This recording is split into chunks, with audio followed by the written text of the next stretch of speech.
What's up, YouTube? It is NZ Dreamer here, and today I want to talk about a vision that I had at the end of 2024 slash the beginning of 2025. Now, if I'm being honest, I don't remember if it was in the end of 2024 or the start of 2025, but pretty much what happened was I was at this Buddhist retreat at the end of the year of 2024, and I was going there. It was in the North Island of New Zealand, kind of near Thames, and there was this Buddhist retreat which taught Buddhism, where you did like kind of Buddhist stuff, and pretty much I went there and I hung out there and stuff like that, and pretty much I was back then I was getting into Buddhism. I was very into Buddhism. I was learning a lot about Buddhism.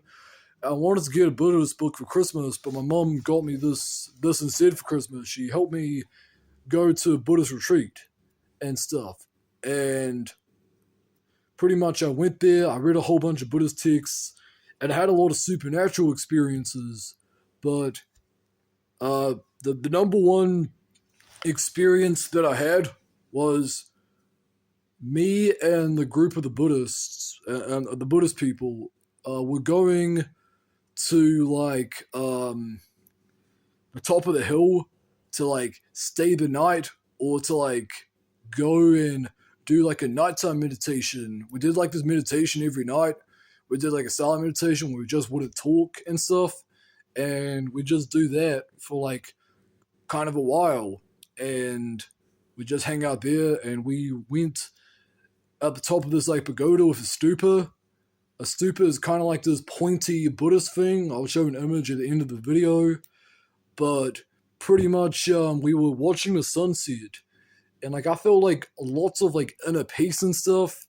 And I felt like a lot of peace inside of myself. And I just felt like really peaceful.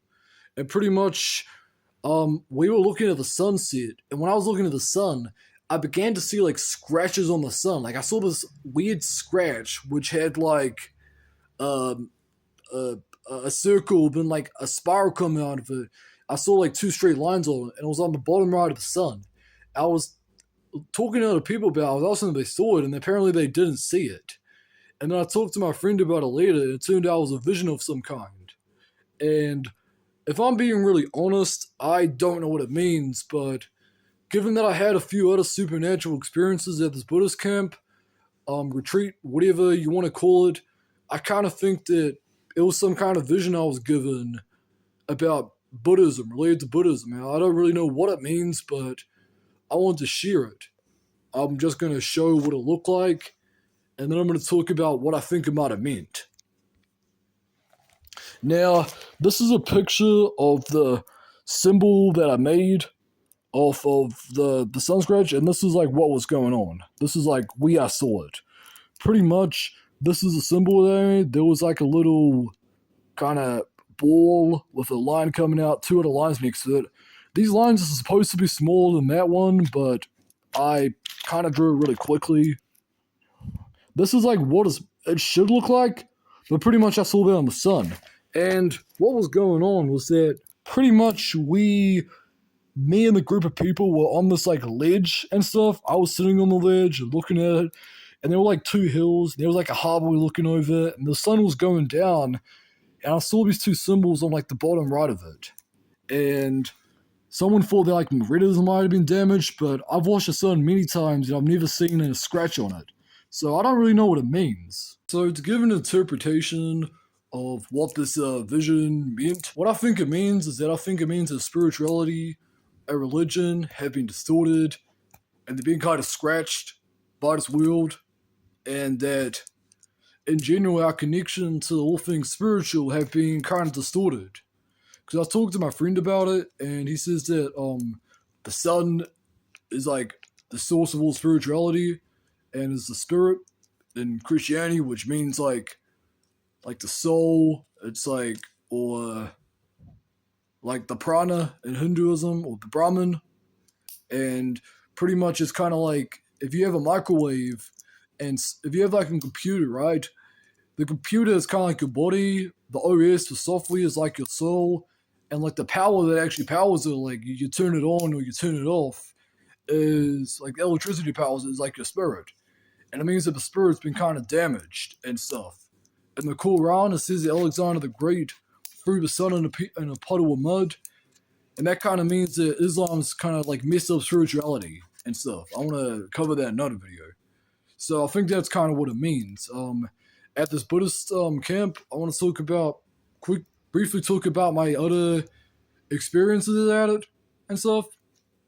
I don't have too many supernatural experiences there, but when I was meditating in front of the statue of a Buddhist saint, a Tibetan Buddhist saint, a Bodhisattva, which is kind of like a saint, I felt like this like cold wind like touch me, even though there was no breeze. I felt like there was wind and breezes. I felt like a warm, comforting wind, like a small, warm wind touching one side of my face. I think it was my right side of my face or the right side of my chest.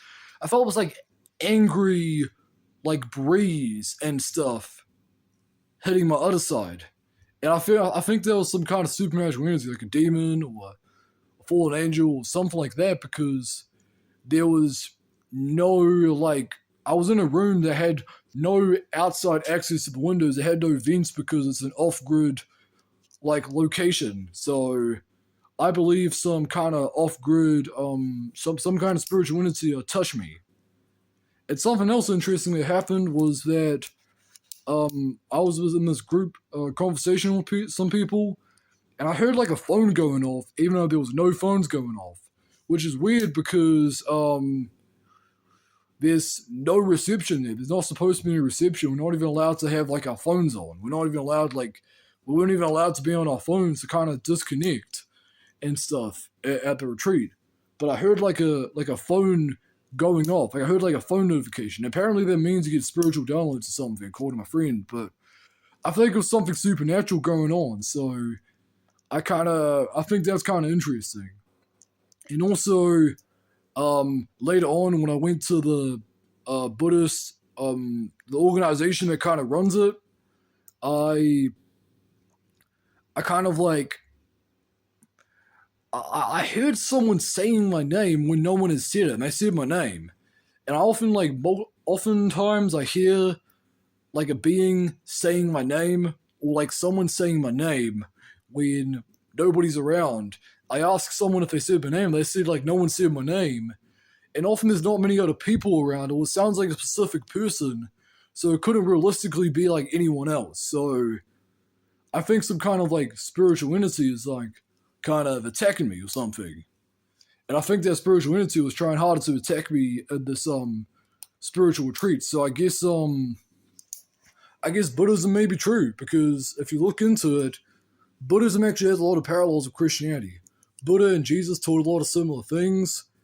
There are rumors that Jesus went to India and he learned Buddhism and Hinduism. And some of what Buddha says is seemingly similar to Jesus. Buddha even walked on water like Jesus did, and stuff like that. And Jesus also raised the dead like Krishna did in the Bhagavad Gita, which is interesting as well. So he may have learned those powers from India. And also, something else is interesting is that Jesus fasted in the desert for 40 days. He met Satan. Satan offered him to rule the kingdoms of the world and stuff. And like he offered him to give him all these powers and all that. And Jesus said no. He got tempted by Satan. Then he taught Christianity. He founded Christianity. He taught like the Gospels and the Beatitudes and stuff like that. And also, it's kind of like Buddha. He sat under a tree for 40 days, meditated for 40 days, a Bodhi tree, which sounds like Bodhisattva, by the way. And then he got tempted by Mara, who's kind of like Satan. So I think that there's a lot of parallels between Buddha and Jesus. And I was reading this really interesting text called Buddhist Scriptures by Edward Collins and stuff. And it's basically talks about the life of Buddha and the teachings of early Buddhism, because most people don't actually read into the original teachings of Buddhism. Most people just are into Buddhism for meditation, philosophical stuff. But I like to go to the source. I like to read the original source. I never just go by what someone else says. I always go by what I think. I always try to make up my own opinions. And some of the most interesting things I read, stories I read, was that in Buddha's past life, he was this person called Ananda.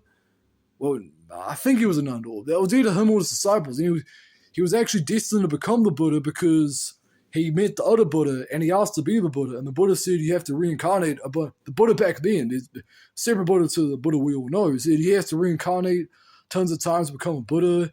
And he says that, like, and there was this woman he met saying that, like, he'd be the only woman she ever married. So every woman he married in his next life would be the woman he married in his life. So that means that Buddha's wife, when Buddha was alive, was the same woman in that first bunch of past lives. And there's actually tons of Buddhas that are meant to come and go. And each Buddha that meets a reincarnation of the Buddha originally started someone who asked to be Buddha. And then also Buddha sacrificed his life by making it so a tiger would eat him. And apparently you have to reincarnate a lot of times to become Buddha. And also Buddha's mum, Queen Maya, she had a vision where an elephant did some weird things, kind of like Mary did when she had a vision with Jesus. And then one time Buddha was walking down the road and some beggar started to talk to him. And then this beggar just rose into the air. So Buddha actually talked to an angel. And also Buddha, he... damn, I kind of forgot what I was going to say this time, but Buddha did a lot of things. And... damn, I forgot what I was going to say. That's annoying, but if I remember it, I'll put it at the end of the video. But pretty much, yeah, I've had a lot of supernatural experience about Buddhism. I think there's a lot more to Buddhism, a lot of spiritual truth to Buddhism, and if I think of any religion aside from Christianity is true, I think Buddhism is true, because I believe in Hinduism and Buddhism and Christianity, but I have to say, out of all of those three religions, the religion I like the most is Buddhism, because I think Buddhism is simple. It's about free thinking. It's about thinking for yourself. It's about inner peace. And although Buddhism's being kind of hijacked by the Chinese, the Japanese, and all that kind of stuff, and it's being used for malicious purposes by different people, it even had its own version of Constantine called King Asoka of the Mauryan Empire. I still think Buddhism is an awesome religion, so check it out. And in fact, I like reading about Buddhism and learning about Buddhism so much that I would actually want to go back to the Buddhist place, even though I had a falling out with them just to read the books, because the last time I went there, I got into a really big argument. I confronted this dude. I got really angry at him and stuff, and I just got super pissed off at him. But, I'm willing to go back just to read the books, honestly. So, yeah, that's all I have to say for now. If there's anything else, I will post it when I'm editing it.